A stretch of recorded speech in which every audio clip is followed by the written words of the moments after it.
राजदूत संजय। उपप्लव्य नगर में रहते हुए पांडवों ने अपने मित्र राजाओं को दूतों द्वारा संदेश भेजकर कोई 7 अक्षौहिणी सेना एकत्र की। उधर कौरवों ने भी अपने मित्रों द्वारा काफी बड़ी सेना इकट्ठी कर ली, जो 11 अक्षौहिणी तक हो गई थी। पांचाल नरेश के पुरोहित, जो युधिष्ठिर की ओर से राजदूत बनकर हस्तिनापुर गए थे, नियत समय पर धृतराष्ट्र की राजसभा में पहुंचे। यथाविधि कुशल समाचार पूछने के बाद पांडवों की ओर से संधि का प्रस्ताव करते हुए वह बोले, युधिष्ठिर का विचार है कि युद्ध से संसार का नाश ही होगा और इसी कारण वे युद्ध से घृणा करते हैं। वे लड़ना नहीं चाहते। इसलिए न्याय तथा पहले के समझौते के अनुसार यह उचित होगा कि आप उनका हिस्सा देने की कृपा करें। इसमें विलंब न कीजिए। यह सुनकर विवेकशील और महारथी भीष्म बोले, यही न्यायोचित है कि उन्हें उनका राज्य वापस दे दिया जाए। भीष्म की बात कर्ण को अप्रिय लगी। वह बड़े क्रोध के साथ भीष्म की बात काटकर दूत की ओर देखता हुआ बोला, 13वां बरस पूरा होने से पहले ही उन्होंने प्रतिज्ञा भंग करके अपने आप को प्रकट कर दिया है। इसलिए शर्त के अनुसार उनको फिर से 12 बरस के लिए वनवास भोगना पड़ेगा।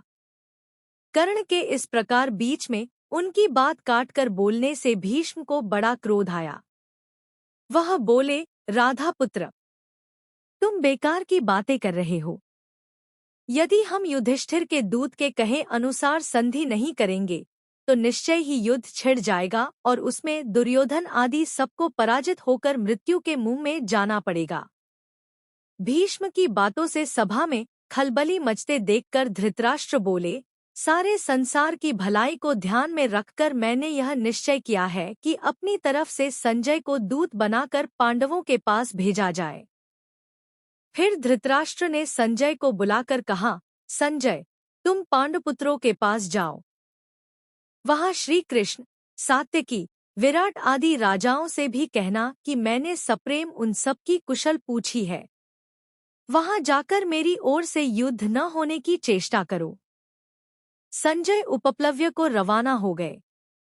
वहां पहुंचकर युधिष्ठिर की सभा में सबको विधिवत प्रणाम करके बोले, धर्मराज, महाराज धृतराष्ट्र ने आपकी कुशल पूछी है और कहा है कि वह युद्ध की बात नहीं करना चाहते। वह तो आपकी मित्रता चाहते हैं। संजय की ये बातें सुनकर राजा युधिष्ठिर बड़े प्रसन्न हुए और बोले, मैं तो संधि ही चाहता हूँ। युद्ध का विचार करते ही मेरा मन घृणा से भर जाता है। यदि हमें अपना राज्य वापस मिल जाए तो हम अपने सारे कष्ट भूल जाएंगे। संजय ने कहा, युधिष्ठिर, धृतराष्ट्र के पुत्र न तो अपने पिता की बात पर ध्यान देते हैं, न भीष्म की ही कुछ सुनते हैं। आप सदा से ही न्याय पर स्थिर हैं। आप युद्ध की चाह न करें। संजय की ये बातें सुनकर युधिष्ठिर बोले, संजय, श्री कृष्ण दोनों पक्षों के लोगों के हितचिंतक हैं। वह जो सलाह देंगे वैसा ही मैं करूंगा। तभी श्री कृष्ण बोले, मैं स्वयं हस्तिनापुर जाना उचित समझता हूँ। मेरी यही इच्छा है कि कौरवों से संधि की जा सकती हो तो की जाए। श्री कृष्ण के बाद युधिष्ठिर फिर बोले, संजय, कौरवों की राजसभा में जाकर महाराज धृतराष्ट्र को मेरी तरफ से प्रार्थनापूर्वक संदेश सुनाना कि कम से कम हमें 5 गांव ही दे दें। हम पांचों भाई इसी से संतोष कर लेंगे और संधि करने को तैयार होंगे। युधिष्ठिर का यह संदेश लेकर संजय पांडवों तथा श्री कृष्ण से विदा होकर हस्तिनापुर को रवाना हो गए। राजसभा में आकर उन्होंने युधिष्ठिर की सभा में जो चर्चा हुई थी उसका सारा हाल कह सुनाया। संजय के इस प्रकार कहने पर भीष्म दुर्योधन को दोबारा समझाने के बाद धृतराष्ट्र से बोले, राजन, कर्ण बार बार यही दम भर रहा है कि खत्म कर डालूंगा, किंतु मैं कहता हूँ कि पांडवों की शक्ति का 16वां हिस्सा भी उसमें नहीं है। तुम्हारा पुत्र उसी के कहे में चलता है और अपने नाश का आप ही आयोजन कर रहा है। विराट नगर पर आक्रमण करते समय जब अर्जुन ने हमारा दर्प चूर कर दिया था तब कर्ण वहीं तो था। गंधर्व जब दुर्योधन को कैद करके ले गए थे, तब यह डपोरशंख कर्ण कहाँ छिप गया था?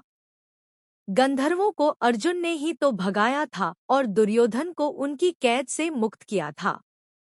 इसके बाद धृतराष्ट्र ने संतप्त होकर दुर्योधन को समझाया, बेटा, भीष्म पितामह जो कहते हैं वही करने योग्य है। युद्ध न होने दो, संधि करना ही उचित है। दुर्योधन, जो यह सब बातें सुन रहा था, उठा और अपने पिता को साहस बंधाता हुआ बोला, पिताजी, आप भी कैसे भोले हैं, जो यह भी नहीं समझते हैं कि स्वयं युधिष्ठिर हमारा सैन्य बल देखकर घबरा उठे हैं और इसी कारण आधे राज्य की बात छोड़कर अब केवल 5 गांवों की याचना कर रहे हैं। क्या उनकी इस 5 गांव वाली मांग से यह सिद्ध नहीं होता है कि हमारी 11 अक्षौहिणी सेना देखकर युधिष्ठिर के मन में भय उत्पन्न हो गया है? इतने पर भी आपको हमारी विजय के बारे में संदेह हो रहा है। यह बड़े आश्चर्य की बात है, धृतराष्ट्र ने समझाते हुए कहा, बेटा, जब 5 गांव देने से ही युद्ध टलता है, तो बाज आओ युद्ध से। तुम्हारे पास तो फिर भी पूरा का पूरा राज्य रह जाता है। अब हठ न करो। लेकिन इस उपदेश से दुर्योधन चिढ़ गया और बोला, मैं तो सुई की नोक के बराबर भूमि भी पांडवों को नहीं देना चाहता हूँ। आपकी जो इच्छा हो, करें। अब इसका फैसला युद्धभूमि में ही होगा। यह कहता कहता दुर्योधन उठ खड़ा हुआ और बाहर चला आया। सभा में खलबली मच गई और इस गड़बड़ी में सभा भंग हो गई। इधर संजय के उपप्लव्य से रवाना हो जाने के बाद युधिष्ठिर श्री कृष्ण से बोले, वासुदेव, संजय तो महाराज धृतराष्ट्र के मानो दूसरे प्राण हैं। उनकी बातों से मुझे महाराज के मन की बात स्पष्ट रूप से मालूम हो गई है। मैंने तो कहला भेजा है कि मैं तो केवल 5 गांवों से ही संतोष कर लूंगा, किंतु ऐसा लगता है कि वे दुष्ट इतना भी देने को तैयार नहीं होंगे। इस बारे में अब आप ही सलाह दे सकते हैं। युधिष्ठिर की बातें सुनकर श्री कृष्ण ने कहा, युधिष्ठिर, मैंने भी एक बार स्वयं हस्तिनापुर जाने का इरादा कर लिया है। तुम लोगों के स्वत्वों को युद्ध से बचाने की चेष्टा करूंगा। यदि मैं सफल हुआ तो इससे सारे संसार का कल्याण होगा। युधिष्ठिर ने कहा, श्री कृष्ण, मुझे लगता है कि आप वहां न जाएं। दुर्योधन का कोई ठिकाना नहीं है कि वह कब क्या कर बैठे। मुझे भय है कि कहीं वह आप पर ही प्रहार न कर दे। श्री कृष्ण बोले, धर्मपुत्र, मैं दुर्योधन से भली भांति परिचित हूँ। फिर भी हमें प्रयत्न करना ही चाहिए। किसी के यह कहने की गुंजाइश ही मैं नहीं रखना चाहता कि मुझे शांति स्थापित करने का जो प्रयास करना चाहिए था, वह नहीं किया। इसलिए मेरा तो जाना ही ठीक होगा। इतना कहकर श्री कृष्ण हस्तिनापुर के लिए विदा हुए।